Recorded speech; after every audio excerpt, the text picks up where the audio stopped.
It is Marvelous Monday. I'm so excited that you're here with us, and I'm so glad to give and to read and to share another wonderful story with you guys. I hope your families is gathering and that you got your family there and you all gonna listen to the book, and then you all going to educate and you're going to teach your children Black history. Talk about it. See what their side of you, what they think about it, and then let them hear you, because our children are brilliant and they have a voice that needs to be heard. So let us get started. And if I didn't say it, this is the 3Me Ministry of the Bates Memorial Children's Church, and I am Yolanda. So we're going to go ahead and get started because I'm so excited, okay? So the title of the book is The Youngest Marcher. The Youngest Marcher is written by Cynthia Livingston and is illustrated by Vanessa Brantley Newton. The Youngest Marcher.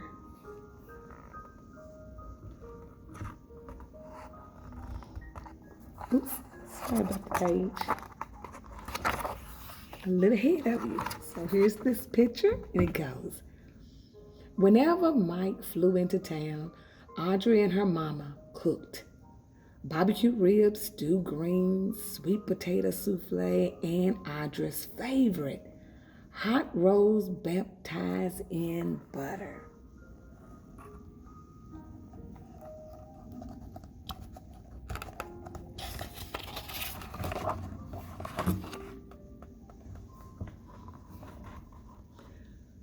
Other folks knew Mike as Martin or Dr. King. The Hendricks used his nickname. They did the same with other ministers too, like Fred Shuttleworth and Jim Bevers. After Mike blessed the feast, Mama expected Audrey to keep still during supper. But when grown-ups talked about wiping out the segregation laws that kept Black and white people apart in Birmingham, she just had to speak up. Audra intended to go places and do things like anybody else. I wanted to eat my ice cream inside Newberry's. I wanted to sit downstairs at the Alabama. I didn't want hand-me-down school books, but stools at the counter, plush movie theater seats, books so fresh they crackled when you opened them. Those were for white children. Hush, hissing Mama. 9-year-old children should not speak in front of company, especially ministers like Mike, Fred, and Jim, who were bringing dreams of justice.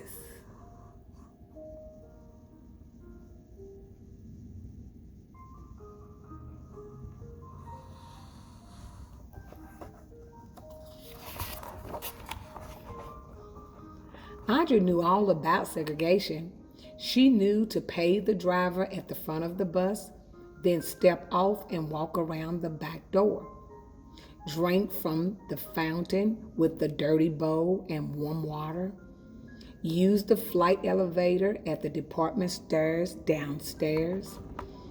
Front row seats, cool water, elevators with white glove operators. Laws says those were for white folks.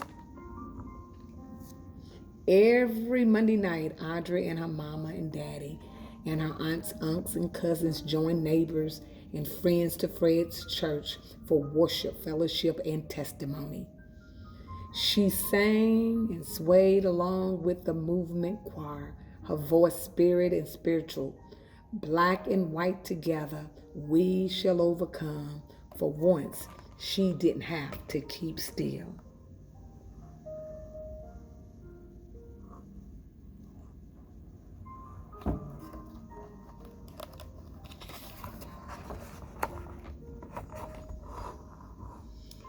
Then came testimonies.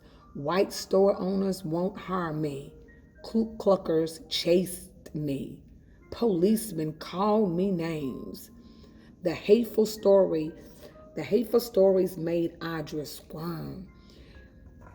She tried to tell her mama that's not right. Shh, shh. How could mama expect her to hush? She had to make things right. But what could she do? When Mike visited Fred's church, thousands of people crowded around her to hear him preach in a voice as taut as steel cable, smooth as glass. He intoned, "Segregation is morally wrong and sinful." "That's true, Fred. That's true." Fired up, Audrey sat taller. "And a just law is no law at all," he proclaimed. Audrey had listened to Mike explain his plan at her supper table and knew what he meant. If a law is unjust, disobey it. Sit down inside Newberry. Picket those white stores. March to protest those unfair laws. Why? Even marchers was against the law. Even marching was against the law. Then get arrested. Fill the jails, Mike explained. Fill Birmingham jails so full that policemen can't squeeze in one more person. Pack cells so tight that the policemen would have to quit arresting people for demanding their rights.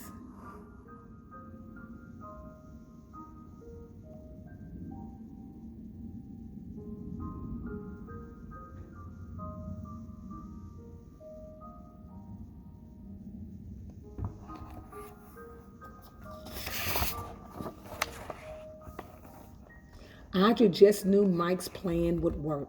She twisted in her pew to see which grown-up would walk down the aisle, volunteer for jail, but they mostly stayed put.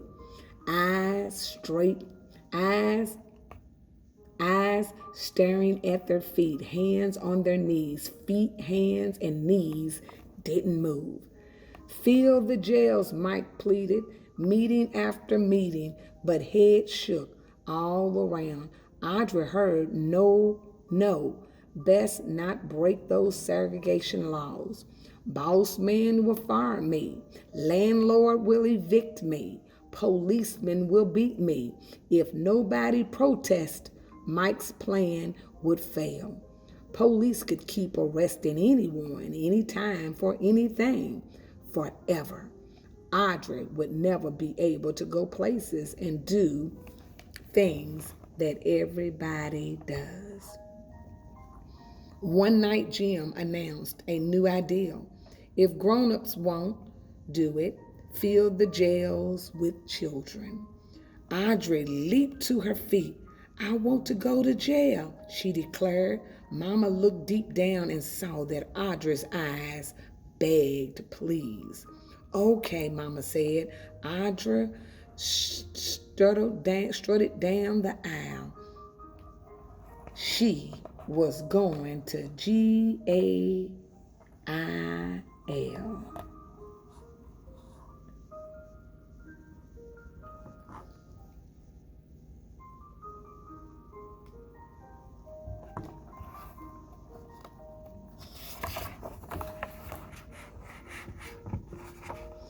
2 mornings later, she put on her fresh pressed pinafore and shiny Mary Janes with turned down socks. Protesters got to look nice. In the meantime, her daddy brought her a game to help her pass the time in jail. Her mama and daddy took her by Center Street Elementary to tell her teacher she would be absent, maybe for a whole week. Miss Wills wrapped her arms around her. Audrey knew she was proud of her. She said goodbye to her grandparents. "You'll be fine," her grandmother said. She knew Audrey would be brave. So did Audrey. Then her mama and daddy drove her to the 16th Street Baptist Church, where the children were gathering. Even before she reached the door, Audra heard loud voices chanting freedom songs.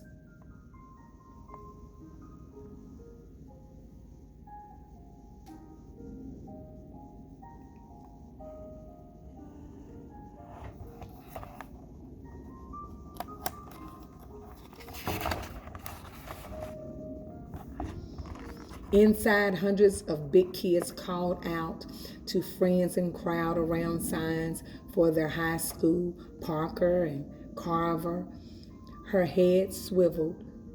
Where was her sign for Center Street Elementary? She was the only protester from her school, the youngest child in the whole church, and she knew no one. Audra ordered by her parents in the basement. But when Jim lined her up with the others, two by two, and the door swung open, Audra straightened up. She was going to break a law and go to jail to help make things right. Clutching a protest sign in her hand and her game in the other, Audra marched out the door. She shouted and sang, "Ain't gonna let nobody turn me around, turn me around."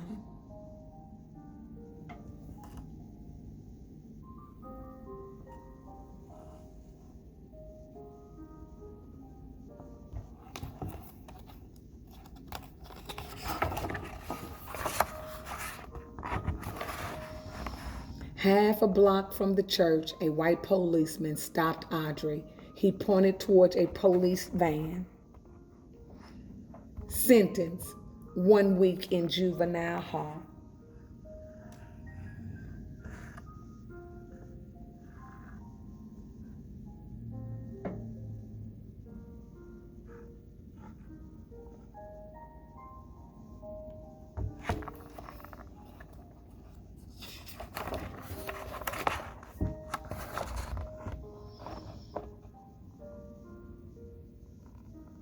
A matron locked Audrey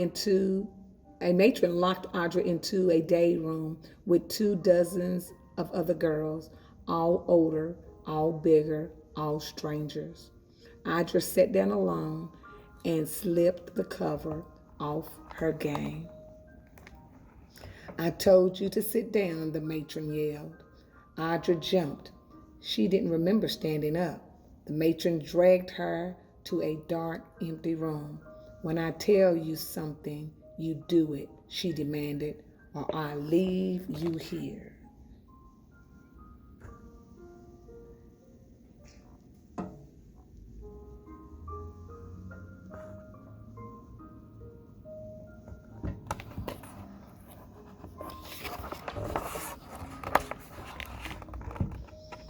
Trembling, Audrey quietly followed the matron back to the day room, but put away her game, laid down her head, and cried. Jail was harder than she thought, and she wasn't fine after all. By evening, Audrey was hungry and tired. For dinner, soupy, oily, tasteless grits. At night, a bare mattress with one thin sheet for a cover. The next morning, oh no, no fresh underwear, no clean pinafore, no toothbrush.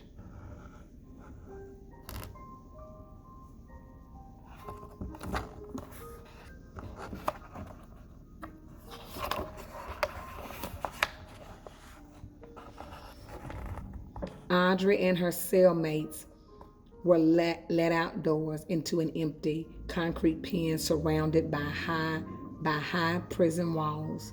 The older girls talked together.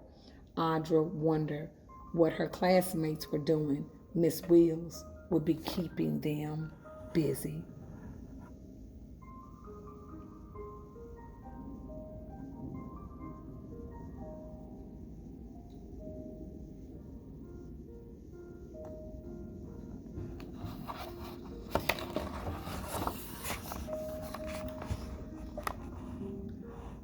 On another day, Audrey was sent to a huge room and told to sit in a chair that was so high her feet dangled above the floor. Four white men glared at her. She never talked to a white man before. "Are you against American?" one demanded to know. "No, sir," she answered politely. "What do you talk about in those meetings?" another asked. "Our freedom." "Why did you march?" "To go places and do things like anybody else." What was wrong with that?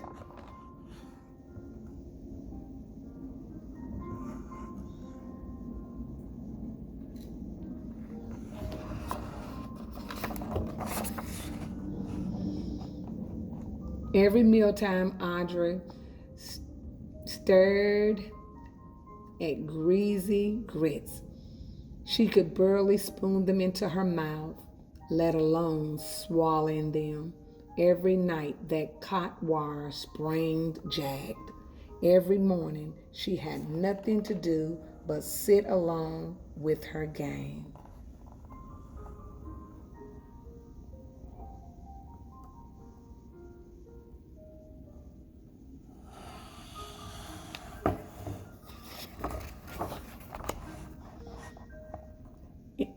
In the afternoon, though more kids crowded into the day room, some days many of them arrived slopping wet. A girl explained that firemen aimed powerful hose at the children. Surging water spun them off their feet and down the street. They got up and kept marching anyway until they too were sent to jail.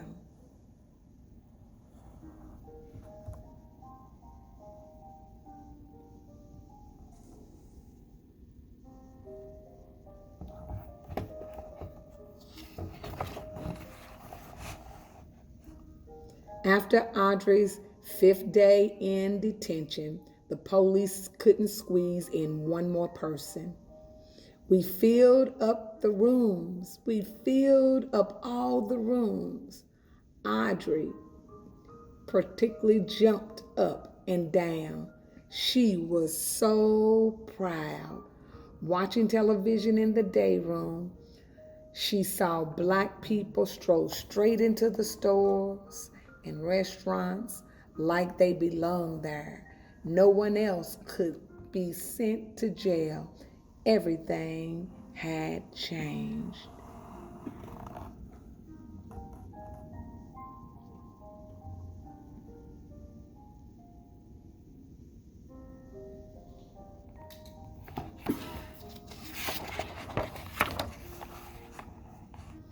After 7 days, Audrey went home. Her mama and daddy wrapped their arms tightly around her, washed the gel off her, and for dinner, hot rolls baptized in butter.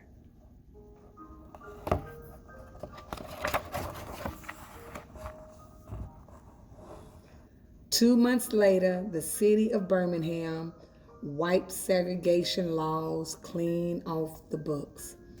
Audrey licked her spoon clean at Newberry's counter like everybody else.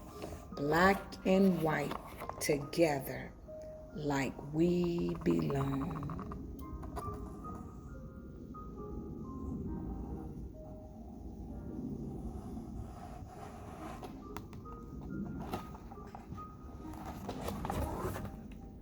The end. Very true story.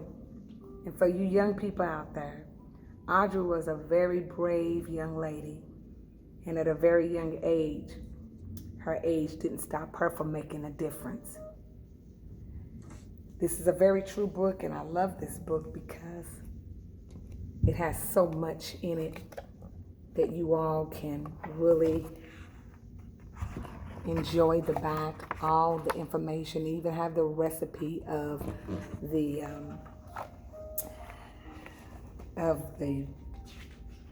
rose baptized in butter. And they even have a picture of Audrey. And I wanted to show you that. If you can see, and I do apologize for the sun that had came. So I'm hoping the pictures was okay for you guys. I tried to get closer to the camera to block out the light. But this is a picture of Audrey at the age of 9.